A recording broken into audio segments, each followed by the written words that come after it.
Hello everybody, welcome to Builder by Behind the Scene. Tonight we're going to take a look at how to do a video from overhead, because you've probably heard the news already about the new Threadripper 2 coming out. So what we're going to do is we're going to take a look on Builder by. I'm going to bring up the browser, and what we're going to do is take a look at the Glide Gear adjustable overhead camera platform. Now there's a lot of different ways to do this. This just happens to be one way. The advantage of it, price isn't bad. For a couple $100 you can get it from B&H when it's in stock. With the advantage of it, it will sit on a table. I'm limited for floor space. If I did it with a C-stand, I've got to have floor space, which is a little bit tight, and it would cost more. Almost double the price of what this will be. The question is, how robust is this? The work we're going to be doing, looking at a motherboard, and what we're going to do is an unboxing and setup, and I'll show you a couple of items up close of what it'll look like. So stay with us while we take a look at this. Okay, now for the unboxing and setup of the Glide Gear overhead camera platform. It comes in a box. It's not too heavy. This will also, I think, fit in a light stand bag. So we're going to take this out and see what we've got. I've already broken the seal on the package, and I've also made a modification that I'll show you as we get to it. There have been a few users that have complained about the set screw that holds the camera down, and I'll show you that modification as well. Comes with a user manual, so we're going to go through the parts inventory of what all is included. The overhead rail, it's got the Glide Gear name on it. This piece that has the name on it is probably the crossbar, and then the foot, the A foot. So this would be the B crossbar, this would be the C sidebar, and then the foot brackets on the feet are not on straight, and there's some metal filings left on here, so you'll want to be sure and get those off. And on the feet, there's also some metal filings in those feet. You want to be sure and get that out. But the feet have a rubber pad on them, which would be nice if it didn't have all those metal filings in it. Wow, like it's had some rough handling with these feet. Then there are the supports for those. 2 L brackets, and then a bag of parts, which are the knobs, clamps, and the screws to assemble with. And the key part that some users have complained about is this mount and the screw that's in this mount. Now what we did with this mount has Phillips screws, and I think those are M.2, and I think they're 9mm. Anyway, one of them was set too tight and we couldn't get it out. So what we're in the process of doing is replacing these 4 screws, because to change out this screw that holds the camera, the threads for this are on the far end, but they're so far to the end that there's no way to unscrew that without disassembling this piece.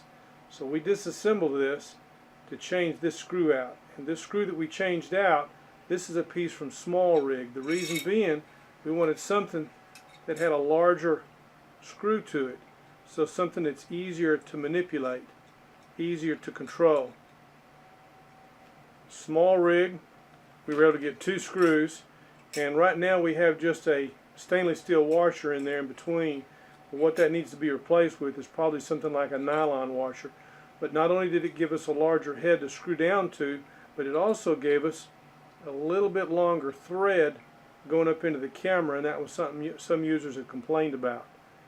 So that's the modification we made. And the other modification, we're going to change out these screws that holds this plate together. And what we'll probably do is change out these screws to something with a Torx head. That's what we're working on. And our fasteners, our thumb screws, some of them already have nuts on them. 4 of them do, 4 of them do not. And a couple of extra thumb screws. We'll see where that all goes. And then extra parts here in the other bag. So what we have are 4 G-foot thumb screws, an L camera thumb screw, an M5 short thumb screw, 4 of those, M height adjustment thumb screw. So for the assembly, we've got the feet, and the blocks are already mounted on the feet. They're not put on square. They're a little bit cockeyed, which I'm kind of surprised. I would have thought those would have been made a little bit better. But we're going to see how well this assembles. So the 2 feet are mounted, and we slide the C-bar onto the foot using 2 1/4 by 20 thumb screws. That would have to be these others.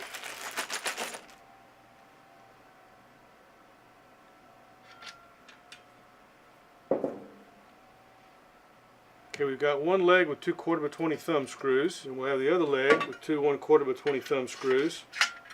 And the block that mounts to the feet, like I said, are not set down square, so we'll see how well this looks when this is all put together. So that's our 2 legs, 1/4 thumb screws. Then we put in the angle brackets, of which there are 4, one on each side, and those are an M5. That feels like an M5. M5 on the base. Supposed to use these with the wing nuts up on the side. So one side is put together, and there are also holes on the ends where I guess you could, looks like they're tapped with threads. Yeah, those are 1/4 threads. So you could mount those into a table. So now we'll get the other side assembled. Repeat the process. With these M5 screws that have the wing nut, there's a washer on there. I'm taking that apart and using that washer on the inside. And be sure you keep everything loose until you have everything attached. Then you can tighten it up, otherwise you may have trouble getting it together. Okay, now these upright rails are a U-channel. So that U-channel, the open part, needs to face inward. In the crossbar we'll have the camera holder. There's a screw on top, slide that on. The screw will go in that to hold it steady wherever we put it. And this bar has a cross section, and I'm going to put this at the tallest, at the highest point. 1/4 on the top.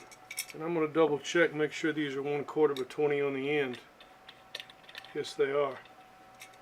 Now our work surface is the Costco Whalen Workbench. So we're going to put this at the utmost height.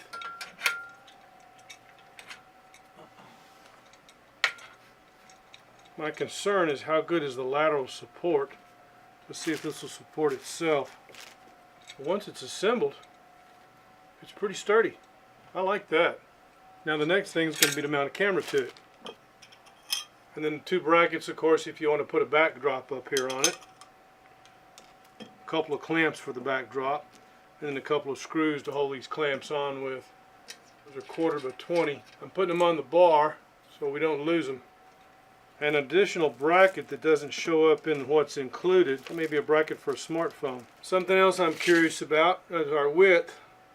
Outside to outside we are 33 1/4, and our height to the top of this knob 28 7/8 of an inch. So dimension wise, our Costco Whalen Workbench is 4 feet. If I move that to one side, I'm centered right now. Depth is fine with the feet, and width is pretty good. I still have area on the side of the table to work with if I need to, depending on what I might be building and what I might be showing. I could come down to the end and still have room for stuff off to one side while I'm working. So now what I want to do is put a camera on here and see how that looks. This will give you an idea of what the feet look like up close. Now we use quick release mounts on our cameras, so for the purpose of this demonstration I'm going to take that quick release mount off and get this on with this screw. That definitely needed that bigger screw. Okay, for example, let's see how close we get in on that. Something I've had trouble with a lot of other mounts. For example, if we were to use, say, a copy stand, you're always backwards to what you're trying to shoot. For me, that's awkward. Now, the camera we're using is a Canon XA35, and we're looking at one of the quick release mounts. Or say if we were looking at a tape measure. Or what if we were looking at remotes and comparing? Camera is still set on auto focus and auto white balance. And if I were trying to point out buttons, for example, this remote on the left, this is the Bose, that's a power button, that's the TV button, the TV input button. And if we zoom in just a little bit more, let's see how good we can get. And that's with the XA35. Again, there's the power button, there's the TV button, there's the TV input button, there's the Bluetooth button, there's the OK button, and this remote in the middle is the new Samsung. There's the power button, there's the microphone button, 1, 2, 3, there's the color button, that's the center. You got the upper part, which is top, bottom, left, and right, the return button, the home button, and then that's the forward and stop button for video. And then this other remote is the U-verse remote. The power button, on demand, pause, the OK button, menu, the record button. Now where it really matters is when we decide to take a look at a motherboard.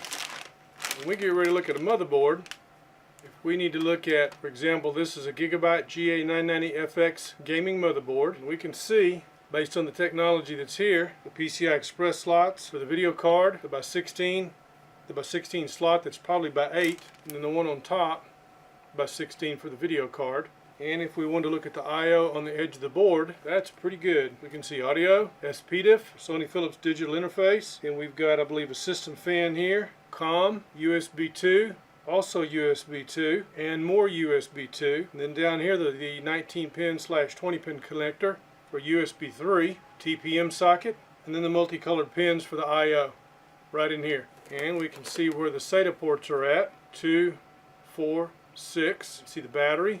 Another fan. We can see the 24-pin power tap. Another fan. We can see the reset button on this board. Also, we can see the LED readout and the other buttons down here, and the other 2 buttons on the board. We can see the memory slots. We already have a CPU in. We can see where that CPU fan goes. And we can see the other 8-pin power tap right over here for the power supply. That's pretty good. And then we can see the I/O on the board. So this is the SetUp unboxing and quick use of the Glide Gear adjustable overhead camera platform. We'll put the part up there so you'll be able to find it, and we'll also put the part that we changed out the ring up here for a part from Small Rig. The Glide Gear we got from B&H, the Small Rig part we got on Amazon. So I hope you found this useful. We haven't been up in a while, but a lot of things going on. So I appreciate you subscribing. Thanks for watching. Hope you enjoyed this. Thumbs up would be appreciated. And if you found this useful, we'd like to hear from you. If you got any questions, we'd like to hear from you. Have a great day, and we'll see you in the next video. Thanks for watching.